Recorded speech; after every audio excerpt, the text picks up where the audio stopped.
Hi there, David Locke here. Welcome to the Behaviorist Show, where we turn classrooms of chaos to classrooms of calm. In our last episode, we talked about why the behavior contract is the backbone of classroom structure. Today, we're going deeper. We're talking about how to set up the behavior contract for success. Because when this tool is built the right way, everything else in your classroom becomes easier, safer, calmer, and more predictable. So let's break this down step by step. Number one, start with the student, the IEP, and their voice. Before you even write the first goal, you start with the student.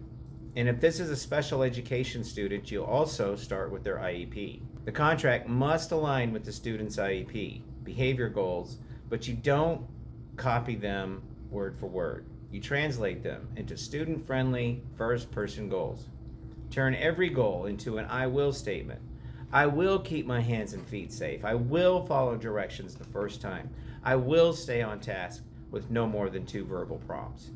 This helps the student take ownership. It becomes their goal in their voice using language they can understand at their level. 2, no more than 3 goals. Keep it simple, keep it tight, keep it focused. Choose no more than 3 goals for the contract and choose the 3 behaviors that are most destructive to the learning environment or to the student themselves. If too many behaviors are being tracked, nothing gets better. But if we isolate the top 3, we can actually change them. Positive wording is critical. We say what we want the student to do, not what we don't want. Number 3, build in the prompts if it's in the IEP. If the student's IEP specifies the number of prompts allowed, the contract must reflect that. I will stay on task with no more than 2 teacher prompts. I will transition safely with 1 reminder. This keeps the teacher accountable, and it keeps the data clean, measurable, and aligned with legal expectations. Number 4, split the contract into intervals, 9 or 10 sections across the day. This is important. The contract should be broken into intervals, each one tied to a subject, an activity, or a location change. Each interval should be roughly 30 to 60 minutes long, ideally 45. Why? Because behaviors change based on context. A student might struggle during writing but excel during math.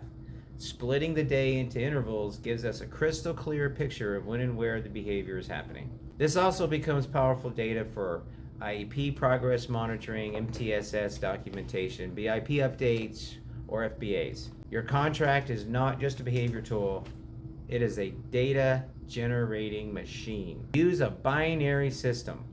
Pass or fail, happy face, sad face, 0 or a 1. This is one of those important parts. Each goal should be graded once per interval, and each interval gets one or the other. Pass, fail, sad face, happy face. No straight faces, no kind of, no gray area. No 0 to 5 scale where 2 depends on how tired the teacher is. Binary data removes teacher emotion. Binary data eliminates arguments. Binary data is mathematical. Did the student stay on task with no more than 2 prompts? Yes equals happy face, no equals sad face. Can't argue with math. This clarity also helps the student self-reflect. Number 6, the contract doubles as behavior data. This is huge.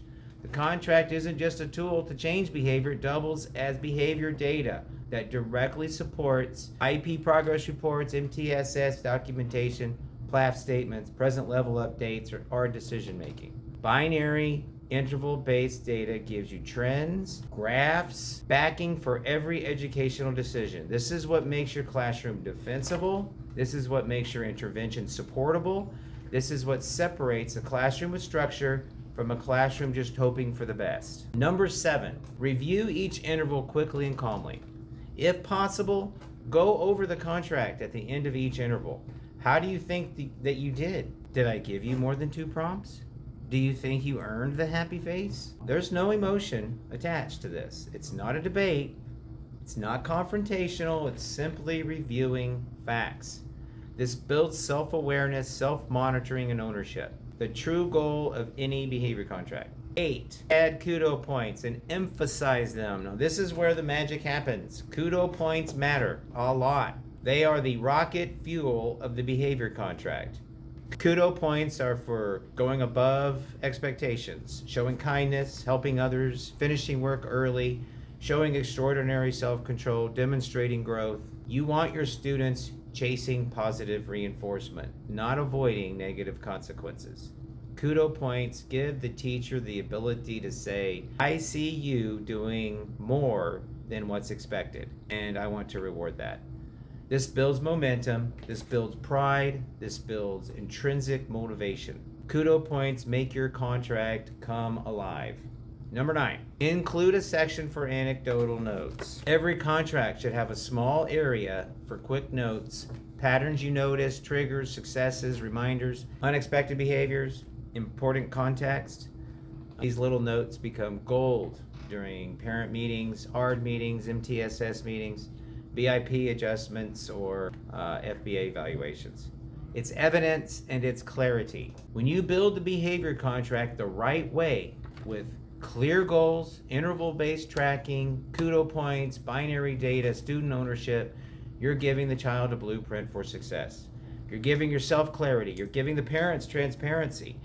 You're giving your team real data, and you're giving the student the chance to grow in ways they may have never been able to before. So in the next episode, we're going to talk about how to reinforce this contract through a tier-level reinforcement system and how to make every point on that contract mean something. Until then, stop being amazed, start being amazing. Let's be amazing together. If you like what you see here, please like, share, and subscribe. I'd certainly appreciate it. I'm David Locke with the Behaviorist Show, and we'll see you next week.